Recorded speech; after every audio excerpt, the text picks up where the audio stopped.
go and conquer the adjacent country, what do? We kill them all? No.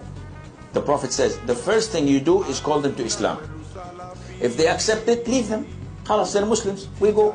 If they refuse, then tell them to pay taxation, jizya. If they refuse, then we have to fight. And if we fight you, then we capture you, you become our slaves, and we take your land, and you take where, because you refuse, I give you two good options. Too good. Islam is a religion of peace. Majority in Mama Bafa, Beko Ribe. Kẹgbọ́n wọn tí máa ń sọ, táwọn bá wá, táwọn bá fẹ́ invade ilẹ̀ yín, in as much tẹ́ bá ti surrender, pé káwọn invade easily, àwọn ò ní pa yín. You know, peace wo lójú yẹn lọ.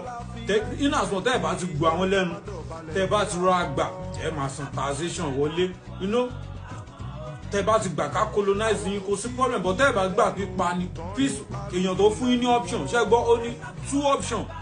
Peace wo lẹ tún wá tún fẹ́, peace wo lẹ fẹ́, ẹ ṣàlàyé fún mi.